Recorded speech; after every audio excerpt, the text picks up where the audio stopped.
So we've got somebody getting mic'd up.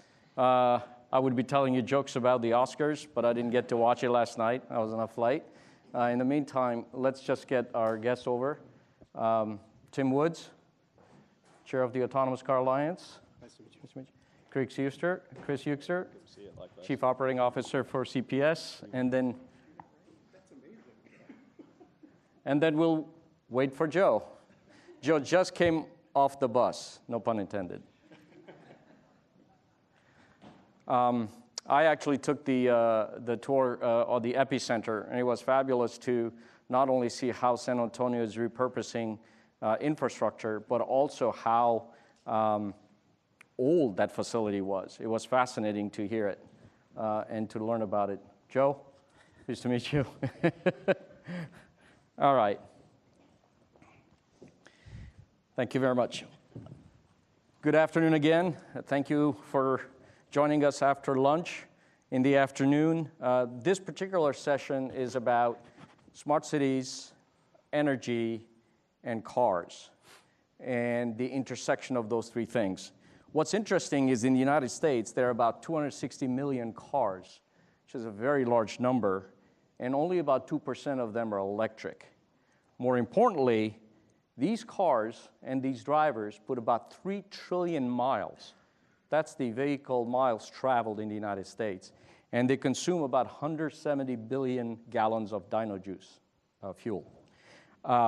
Texas and California consume the most power in the United States. Texas is the greatest producer of wind power. And more importantly, if Texas were to go entirely autonomous or electric, they would have to generate almost 80% more of power, which is fascinating in terms of statistics. And what is clear is that the demand for energy, green energy, as well as the demand for cars that are electric is going up for a number of reasons. To set the stage, if a 200-pound person is driving a car that weighs 4,000 pounds, that's a lot of wastage. If a 200-pound person is driving an 800-pound car, you can imagine how much you would save in terms of fuel, what kind of mileage you would get. But why don't we make cars that weigh less?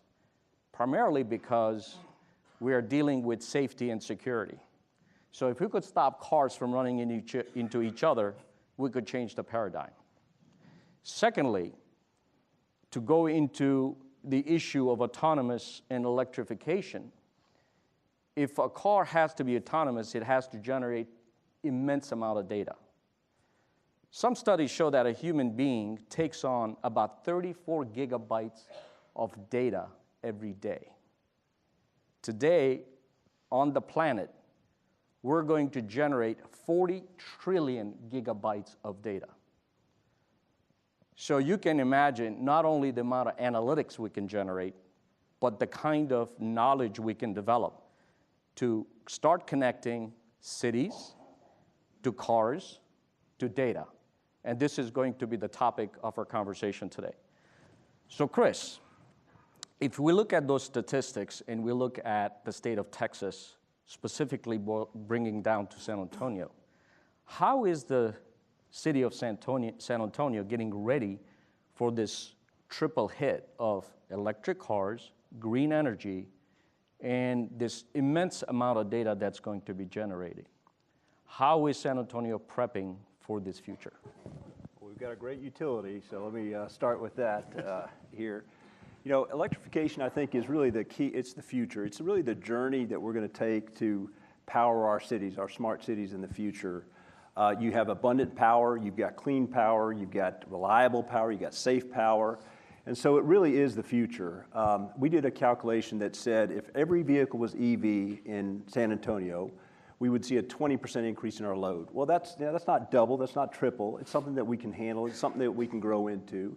And as we take carbon out of our footprint, it will be cleaner energy. And so you will not have any tailpipe emissions. It will be a clean city, it'll be an affordable city, and it'll be a city powered by innovation. So electrification, in our view, is the common denominator to mobility, to smart cities, to powering homes and businesses. So we're a big fan of electrification. And as you look at the development of technology and as you look at how every other city is trying to attempt it, would you say that San Antonio is in a better state because, and maybe you can complete that sentence for me, what did you do to actually get to be in that particular stage of maturity? Yeah, I think as the earlier panels alluded to, all of us are starting this journey. So I don't think anyone's quite figured it out yet. How do you keep rates affordable? How do you get clean? How do you get green? So it's a pretty complex issue. I think what's unique about the city, and I think Paula said it earlier, is we are a community where everyone's at the table. You know, we're a municipally owned utility. We've got our sister utility on the water side that's also owned by the city. VIA is a city agency. So you've got all the players here together at the table trying to figure this problem out. So you're not siloed as you might be in other communities and other cities. So I think that's something that is unique to us and allows us to really think strategically about what we want to do in the future. So, Tim, sounds like San Antonio is ready for the electrification and they're ready to maybe absorb the electric vehicle. Now we've got a whole lot of things happening on the autonomous, hybrid, EV, platooning. You've got this mishmash. You got IEEE, you got SAE, you name it. Can you give us an idea of where we are in terms of this autonomous world, and what are some of the short and medium term steps we need to take so that cities like San Antonio and others can say, I'm ready for this? That's a great question. Here's what I'll say first. We're at a time right now around autonomous in particular where I call it our pitchforks and torches time. And the reason I call it that is because the AVA has been doing a lot of work over the last 2 years with cities. We've talked with Atlanta 3 times. We're talking to Chicago in 2 months. We talked to Detroit, LA, Austin, Texas. And it's amazing the relative needs that you have are all very similar. You're trying to create equity. You're trying to relieve congestion. You're trying to drive economic growth. All of these things are common. And there's a lot of a battle between the cities, right, to get those jobs, to get those companies. What's fascinating to me, though, is that in the background, what we hear from cities, and they're not quite articulating this yet, is they want more control because they want to drive efficiency into the system. And what I mean by that is that they're trying to address these problems with a technological overlay, right? Data management, all of these wonderful things. There's a big problem. All the OEMs are producing AVs that don't necessarily talk to each other. So when we talk about V2V and we talk about V2X, there is no federal standard around V2V and V2X. And as my OEM members would say, they're just concentrating right now on just getting a vehicle on the road that can operate in any environment. And that's wonderful. May not be as wonderful for Allstate Insurance, who's also a member of the AVA, but it's a wonderful concept, right, to address those 36,000 people who die every year. The problem is, though, to solve the problems of the cities, you have to have a standard for V2V and V2X, because when you think about this in the future, and you think about tightly geofenced areas of cities, you have to start thinking about what does terrestrial traffic control look like? What does it feel like to the consumer? Are we driving by ourselves in a non-autonomous mode, and when we get to the border of the city, is the city taking over? Still getting us to our destination, still doing it efficiently door to door, but doing it in a way that addresses congestion and creates equity. So there's a lot of things tied into that. Flexible transportation systems, things that manage peak in the day and peak at night, but can be configured in a different way during the day to create that equitable environment around mobility, to get those vehicles out to people who currently are mobility constrained and cannot get to jobs, cannot get to the doctor's office, cannot get to groceries, and allows that system to recongeal at the end of the day to manage peak.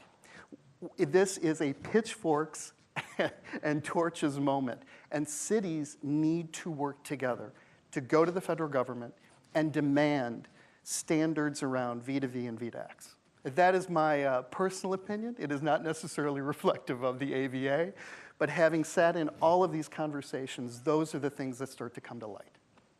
The last thing I expected to hear was a pitchfork moment in smart cities with autonomous cars, but I think it's a good segue. I think the common thread here, Joe, is data, and from prior experience, it's interesting. You need to move from data to information, information intelligence, intelligence to knowledge, and it's not until you get to knowledge that you can be predictive and you can forecast. So talk to us about how cities, in your experience with your role, are addressing the issue of data, and how are they bringing different infrastructures together so that combined you can get to knowledge? Because after all, if you instrument infrastructure, you're not just doing just for the fun of it. You want to generate some analytics and insights. Can you talk to us about what's going on? Yeah, a little bit. I mean, I first, a shout out to San Antonio. I got to tell you, I didn't know much about San Antonio before I got here, other than it was a really great place to run. But but they spoke much more eloquently and much more advanced about data sharing and data protection and getting rid of stovepipes than most of the cities in the world that I've talked to, right? They really did. And I would say this is what it comes down to. We use this term pan-modal optimization. And I don't know, we made it up one day on a whiteboard, and I don't know if it's really means, but in our minds what it meant was you have all these different methods of transportation. And when we talk about mobility as a service or transportation as a service, we think about, okay, there's this mixture of whether it's a car, a scooter, a bicycle. You know, in Europe, they're big on velomobiles. You can imagine super lightweight electric assist vehicles. There's already, the auto industry itself is already moving towards lighter vehicles just because they're faster. I mean, you really, great electric sports cars are all carbon fiber on top, right? Right. Aluminum on the bottom. And I guess the point behind all this is that where I see things going astray globally is where, like today we heard someone mention they had X number of scooters and 6 different scooter vendors. And most cities are ill-equipped to go up against a SoftBank-backed venture and have lawyers go toe-to-toe on writing the right clauses in the contract around things like informed consent, which someone mentioned this morning, right? Like, we don't do conformed consent very well when it comes to information. So there's a great TED Talk out there. I'm sorry, I know I'm bad, but it will make sense in a minute. There's a great TED Talk out there where someone went out and bought all these cool devices that everyone loves. And they put them in their house, and then they put some listening software on their router to see exactly how much information was leaving their house. Incredible, the amount of stuff that leaves your house. And some of it is very, very, very intimately personal to you, right? And there is no consent, right? There is, because people have no idea. They click and go. And so the challenge with this at a city level is if these private-public partnerships don't have all the right clauses built into the contract and a real meeting of the minds, because the reality is no one's coming in and building your infrastructure for you because they're not going to make money off it. They're going to make money. And there's only a couple ways they can make money. They can either charge your residents to use it more than you're charging them, or they can monetize the data. That's really in a nutshell, right? So you have to accept they're going to monetize the data. That's not bad. But what we really need to talk about is how do you have a meeting of the minds up front, set like back to my pan-modal optimization.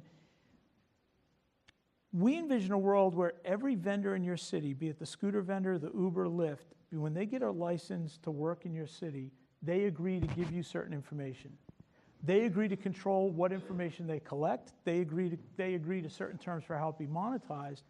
And you then, as the city, use that data, collect it at the city level. Now it's information. Now you can put smart tools on it, artificial intelligence. And now you can start optimizing all those methods of transportation. It's a balancing act. You want the service provider to make money. You want the individual to get where they're going efficiently.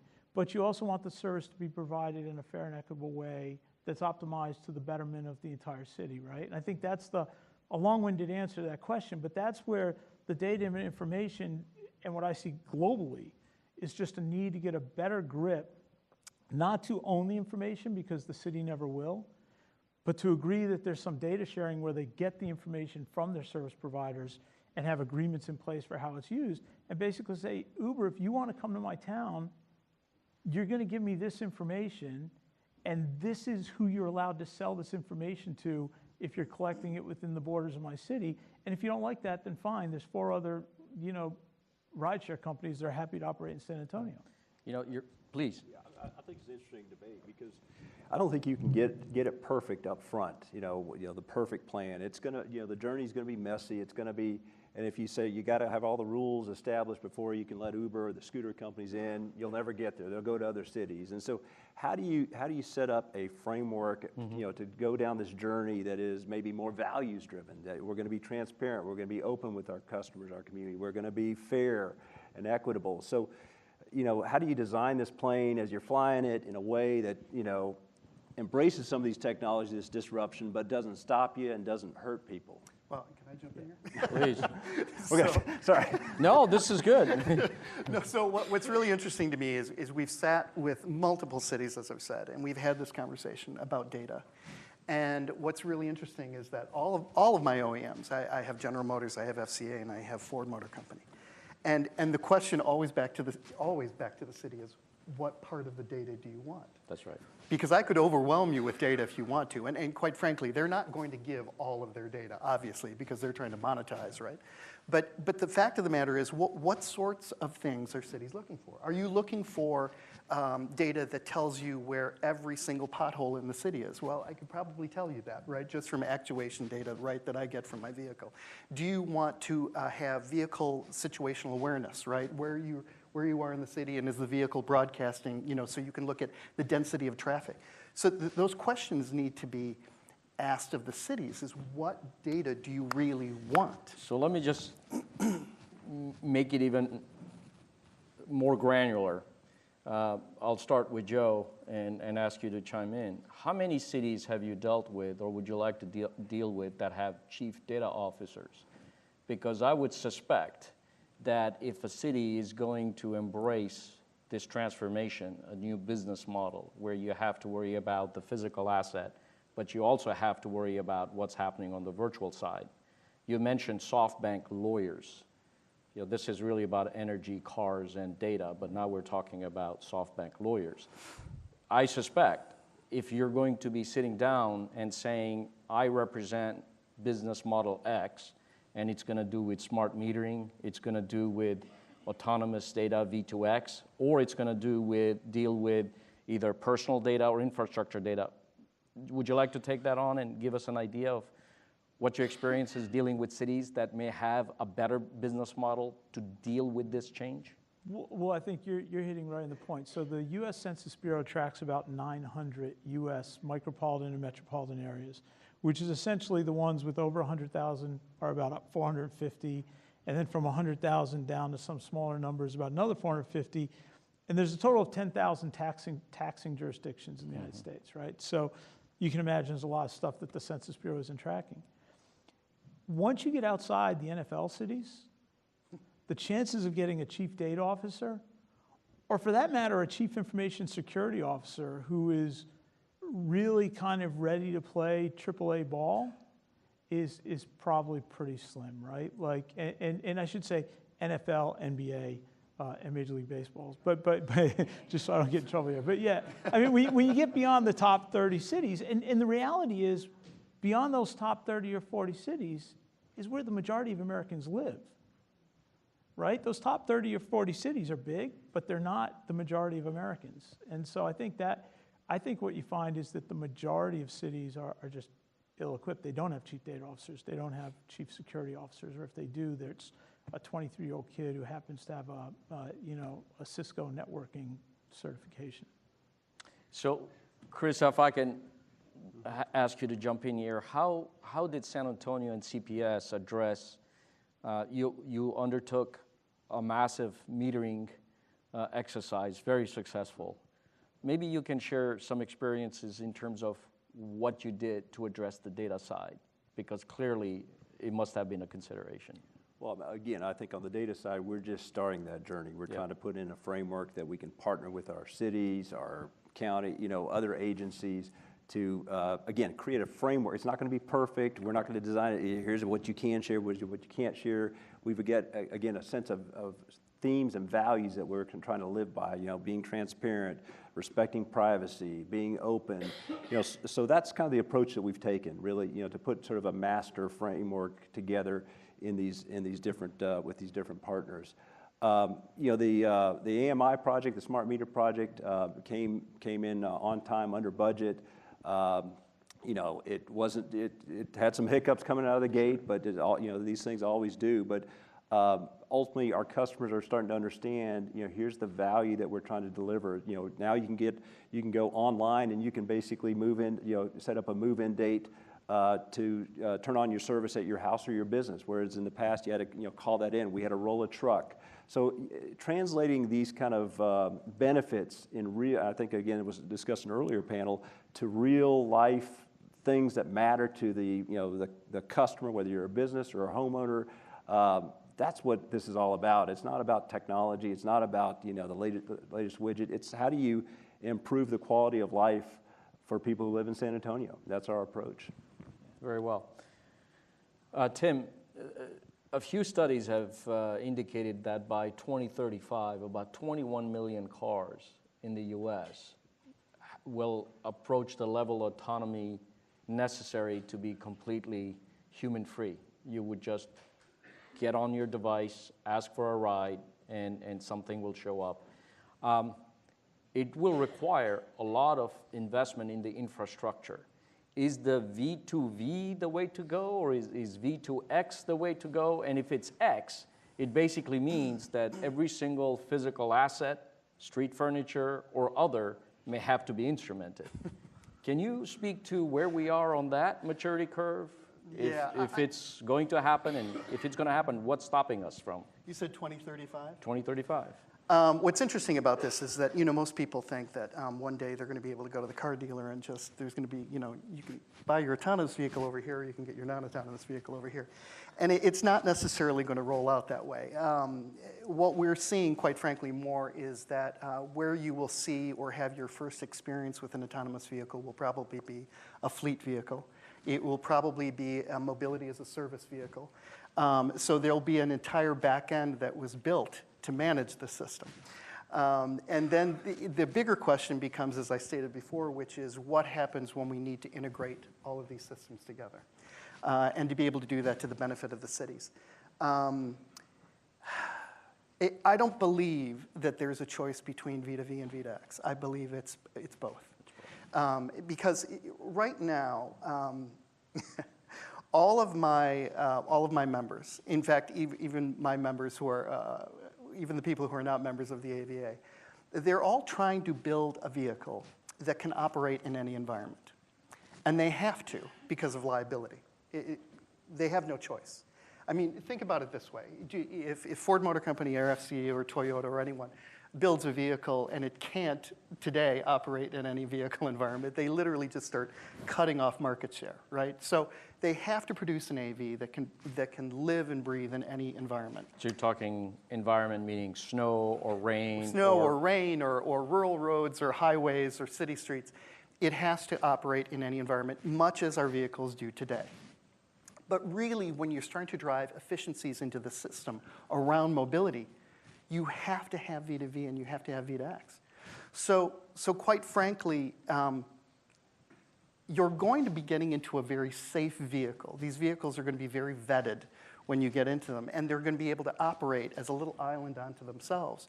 But quite frankly, the efficiencies into the entire transportation system come from these vehicles talking to each other. They come from the vehicles talking with infrastructure. And this is no pun intended, this is going to be a long road. We're going to have a very big time period where you're going to have vehicles that are non-autonomous and those that are autonomous. And they have to be able to get along on city streets. I can honestly see myself, and I'm, again, not speaking for the AVA, but I can see retrofits happening with non-autonomous vehicles who will literally be broadcasting their location to autonomous vehicles.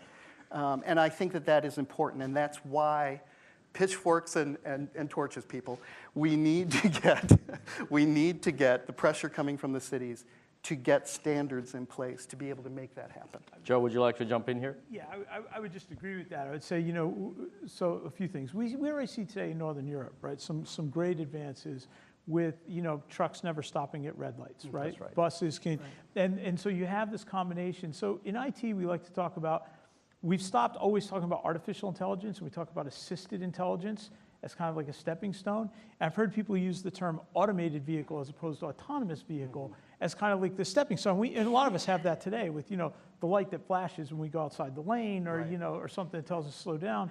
And so I agree with it's going to be a path, and we have to figure out what the framework is, what the guiding principles are. But again, I see this already happening. I see it happening in Northern Europe. I see it happening here in the States with uptake. Like Elgin, Minnesota is doing mobility as a service, right? Elgin Prairie, Minnesota, right? And so Eden Prairie. I'm sorry, yes. You can tell I'm like a bi-coastal guy, right? You know, so this is all going to happen, I think, very quickly. But I do think you're right. I think you're both right. It's going to happen in stages, and it's going to be a journey. I think that's true. Yeah, I think the other interesting thing is how much of this is going to be market-driven versus policy-driven. Correct. And we're here in Texas. I'm a market guy, you know, just my own views, but you know, Texas is very much a market-driven state. But there was a great 60 Minutes show last night on EVs in China, and it's policy-driven. I mean, they're basically, I think, giving you a $10,000 rebate to get the car. If you want to drive in Shanghai, you know, it costs you $12,000 to get a license. That's waived if you got an EV. So obviously you're going to drive adoption a lot stronger in that model versus a pure market-driven model. So it'll be interesting to see how it plays out here in the States, and maybe every state is a little bit different. But I think that's the other big unknown, how fast this drives in terms of policy versus market. Please. I think that just because it's funny, because so there's 9 states that have mandates, and in 8 of them that have mandates, the actual market share for EVs is lower than the national average, right? So the national average is 1.7%, the market share. So I don't think Americans like react very well to mandates, right? It's just not kind of in our blood, right? But I would say that, you know, I come at this from 2 places. I'm an environmental engineer, but I'm also a retired Army colonel, right? Who spent his life in counterintelligence and counterterrorism. And I can tell you there's a certain national security aspect to this too, right? Absolutely. And so while I like to keep the invisible hand of government as invisible and small as possible, I do think that this is an area where, to your point, right, the FCC and the Department of Transportation have to talk to each other. Yes. They actually have to go in a room and Yes. agree. Because right now the FCC is getting rid of like the 5.9 gigahertz Exactly. Safety spectrum that we actually need to make all this work, right? So Yes, like, you know, who the hell thought of that, right? And so I just, we do need to, that is a pitchfork moment. That was a technical explanation. Yeah, I agree with DSRC, Joe. yeah. I think the policy, if we're going to get there faster, policy has to, it's got to be market and policy to drive, if we want to get there faster. If we want to let the market decide, that's one thing, but I think policy will be important here in the future. Let me just make real quick one thing about the market, which is really interesting. So we do a global consumer perception study, and it's longitudinal. We do it every 12 months. And what we're doing is we're looking at globally consumer perceptions towards AVs. And it is completely dictated by the media, their perceptions and what the results are when they come back. But I will tell you what the consistency is. The consistency globally is that 98% of consumers globally believe AVs will be EVs. That's correct. That is the future. That is how they view evolution in transportation. ICE, hybrid electric, EV. And it is an expectation. So we talk about market, right? What is the market demand from the consumer side? There is an expectation that AVs will be EVs. It's interesting you mentioned the dichotomy between policy-driven and market-driven, and it's true that there needs to be a push.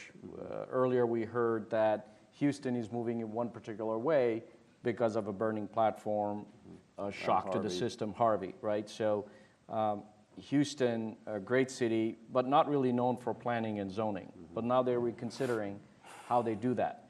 At the end of the day, if cities are pushing for the concept of smart, meaning that we are adding instrumentation, sensor devices, analytics to an activity that's going to be undertaken no matter what. You will fix water pipes. You're better off putting sensor on the water pipes. You'll save money and you'll be more sustainable. Similarly for other infrastructure, transportation and power. It's really about people, because I think you mentioned if there isn't a business case, no business will go into it. And if there isn't anything considered a public good or a social common, you won't really worry about it, right? So we all want to breathe clean air. We all want to drink clean water, so we all have to come together. So in China, it's policy driven. In the United States, it would be market driven. In the EU, it's a combination of the things.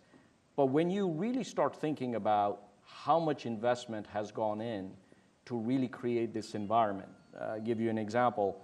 DARPA started doing autonomous cars back in the mid-90s. That was my first exposure to that. My first autonomous car was 2005, General Motors Warren Proving Ground. And it takes about 20, 25, 30 years for something that's being incubated somewhere to make its way. Is there a risk that if cities don't replace, we just heard federal government doesn't have the standards or is not working on standards. 27 states are passing legislation, 9 states have mandates. Is there a concern that if we don't approach it from both sides, we may lose a significant edge in both the technology and the ability to provide this service to our citizens? Well, listen, next week China could say, in 10 years we're going to be AV, and put a system in place to be able to manage those vehicles. It has to be both sides. I don't think that we have a choice, to be honest with you. I think there's a risk, and I think it does have to be both sides. If it's all policy, you don't get the innovation from the market. If it's all market, you don't get sort of the early. I mean, we got roads and bridges in our society because of public investment and policy. Absolutely. So if you think kind of a virtual world of smart cities, there's got to be that infrastructure investment, just like there were for roads and bridges. And so I think it's got to be both that come together. And you're right. If we don't get it right, there's a risk for us to lose our edge. Yeah, just because you mentioned roads and bridges, right? I think what can sometimes get lost in this conversation is that, it's not just about the IT, but it's also not just about the people. There's that physical. So we talk about the social and the economic technology, but there's also just the physical infrastructure, right? And we, as civil engineer, I would argue we have a burning platform today across the country on bridges and roads that need massive investments, and water treatment systems that need massive investments. And again, this is how it was that bastion of liberal thinking in the Pentagon in 2005 that came out with the Joint Operating Environment 2020 that said, we really need to look at urbanization. This is like a real problem. If we don't get this fixed, people who don't have water and sewage and electricity get really mad and do crazy stuff, right? And so there is the investment in smart cities has to also be weighed against the investment in just good old-fashioned concrete. And reinforcing steel. Yeah. And I just don't want this to get lost in the fact that we need a lot of steel and concrete too, right? Yeah, we're talking about 50, 100-year decisions that cities have to make. And they can't go back and change their mind in 5 years and 10 years and 20 years in some cases. They have to make the right decision today. And that's why, quite frankly, education is absolutely paramount and key around AV, about their capabilities, what they can and cannot do. And there is implications related to infrastructure. The simplest thing, getting down into the minutia of it all, of just picking up and dropping off in an AV, right? How can you think about that differently, right? If you start with a clean slate, how do you think about that differently to maximize flow, right? Because what causes congestion is somebody tapping the brake or somebody stopping. So how do you maximize flow? Just even looking at picking up and dropping off, and that has infrastructure implications. So let's just do a quick crystal ball. I think we're running out of our allocated time. If tomorrow San Antonio decided that they're going to go EV, given your past record of embracing next generation technologies, what would you say you would have to do in the short, medium term to really move the ball forward? So we're already kind of moving the ball forward. I mean, we've got EV infrastructure. We've got over 140 charging stations that we own, that we're updating now to the latest technology.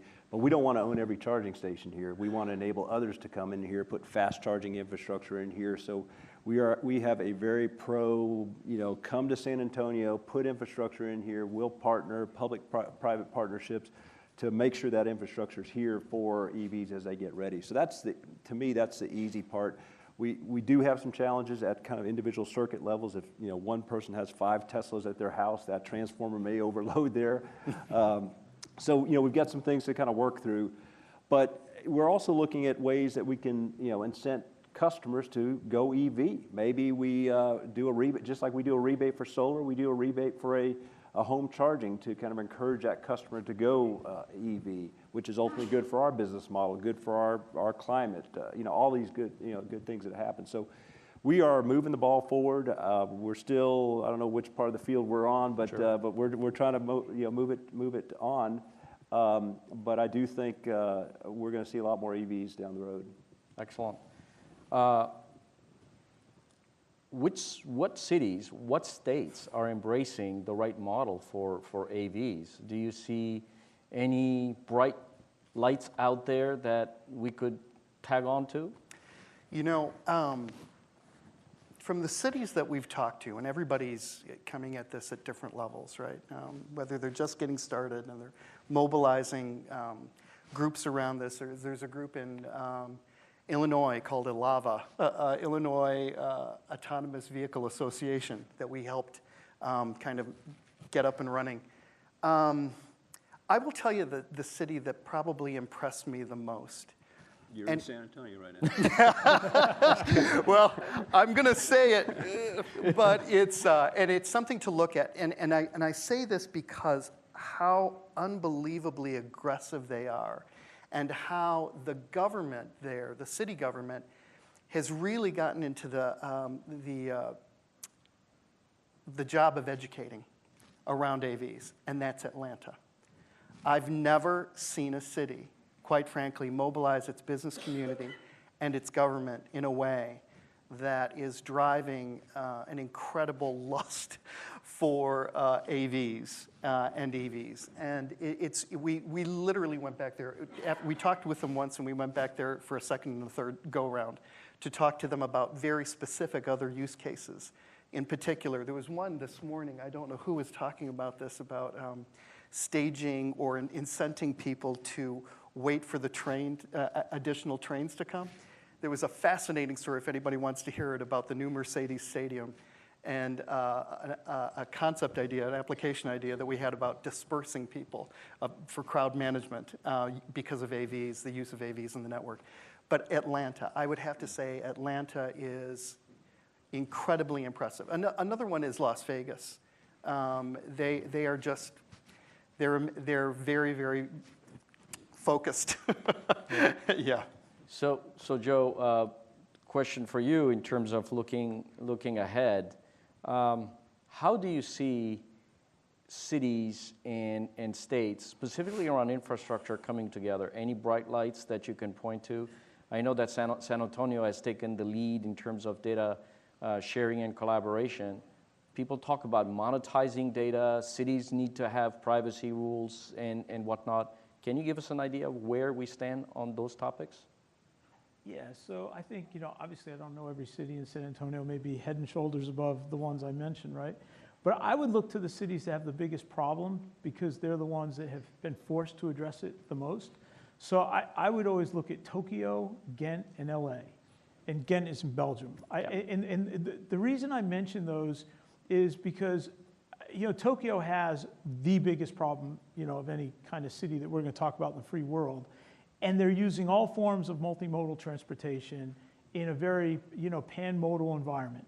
I think in LA with Tap Force and some of the other stuff you got going on, you have people just on the cusp of making some really big motions and some really big movements to kind of bringing it all together. I think Ghent is great to look at because you have people that have made the leap socially And I think the same is certainly true of Tokyo as well. I think someone earlier today on stage talked about, there's the technology, there's the physical infrastructure, and then there's the social infrastructure being able to keep up. And I think the reason I think of Tokyo and Ghent is those are places where very different cultures, but you've seen the social infrastructure kind of make the leap. And then LA just is one here in the States that's really starting to think about how you do this on a pan-modal basis and doing a real good job of bringing all the data together. Because LA, they really are looking at the data from all the forms of education and all the forms of transportation and starting to look at it at a broader level. Well, thank you very much. On behalf of Z Prime and CPS, I'd like to thank my panelists. Give them a round of applause. Alongside my colleagues from the San Antonio office, you'll have some material sitting on your chairs. Thank you very much. Appreciate it.